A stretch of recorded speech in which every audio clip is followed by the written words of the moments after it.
اب کافی عرصے کے بعد منافقین کا تذکرہ قرآن مجید میں ہو رہا ہے، چونکہ یہ ہم نے سورہ یونس سے لے کر اور سورہ مومنون تک جو 14 صورتیں پڑھی ہیں ان میں تو سارا معاملہ تھا مشرکین عرب سے، کفار سے، مشرکین سے، ساری بحث ان سے تھی۔ کہیں کہیں گفتگو کا رخ جو ہے وہ اہل کتاب کی طرف روئے سخن بغیر انہیں باضابطہ خطاب کیے ہوئے،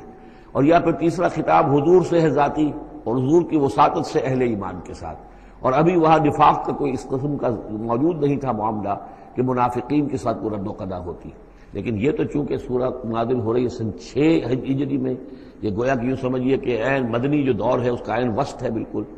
سن 11 میں حضور کا انتقال ہوا ہے، تو سن 6 یوں سمجھیے کہ ان دونوں کے بالکل وسط کے اندر ہے، یہ بالکل درمیانی دور ہے مدنی دور کا۔ یہاں پر اب تذکرہ ہو رہا ہے منافقین کا۔ لقد انزلنا آیات مبینات، ہم نے نازل کی ہیں روشن آیات، واللہ یہدی من یشاء الی صراط مستقیم، اور اللہ تعالیٰ ہدایت دیتا ہے جس کو چاہتا ہے سیدھے راستے کی طرف۔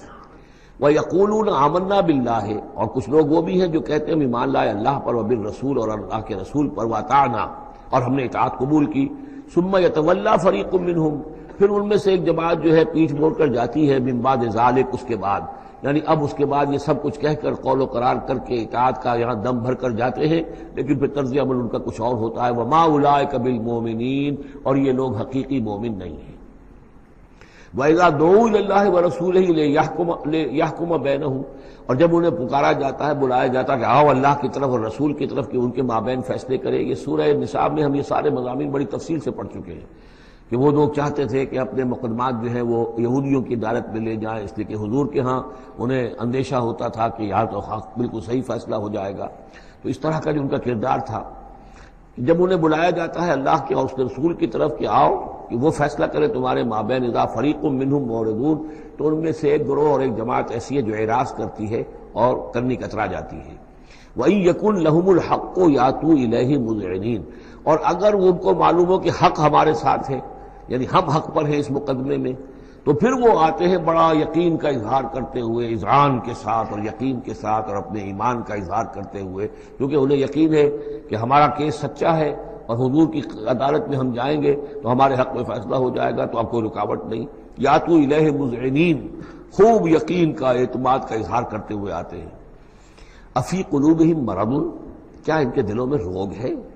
ام ارتابوا، یا یہ شکوک میں مبتلا ہو گئے ہیں؟ ام یخافون ان یحیف اللہ علیہم، یا انہیں یہ اندیشہ ہے کہ اللہ تعالیٰ جو ہے ان کے ساتھ ناانصافی کرے گا، ورسولہ، اور اس کے رسول۔ بل اولئک هم الظالمون، نہیں بلکہ حقیقت میں یہی ظالم ہیں۔ ایمان کی اصل حقیقت سے چونکہ یہ محروم ہے، لہذا ساری غلطی ان کے اپنے کردار میں ہے۔ انما کان قول المؤمنین اذا دعوا الی اللہ ورسولہ لیحکم بینہم، جو حقیقی مومن ہوتے ہیں ان کو تو جب بلایا جاتا ہے اللہ کی طرف اور اس کے رسول کی طرف کہ وہ فیصلہ کرے ان کے مابین، تو ان کا قول تو یہی ہوتا ہے ان یقولوا سمعنا واطعنا، کہ وہ کہتے ہیں کہ ہم نے سنا اور ہم نے مانا، ہم حاضر ہیں، جو بھی فیصلہ محمد رسول اللہ کا ہوگا ہم اسے بصر و چشم تسلیم کریں گے۔ انما کان قول المؤمنین اذا دعوا الی اللہ ورسولہ لیحکم بینہم ان یقولوا سمعنا واطعنا واولئک هم المفلحون، اور یقیناً وہی لوگ ہیں جو پھر فلاح پانے والے ہیں۔ ومن یطع اللہ ورسولہ، اور جو اللہ کی اور اس کے رسول کی اطاعت کرتا ہے، ویخشى اللہ ویتقہ، اور اللہ کا خوف بھی رکھتا ہے، اس کا تقوی اختیار کرتا ہے، فاولئک هم الفائزون، تو یقیناً وہی لوگ ہیں کہ جو کامیاب ہونے والے ہیں۔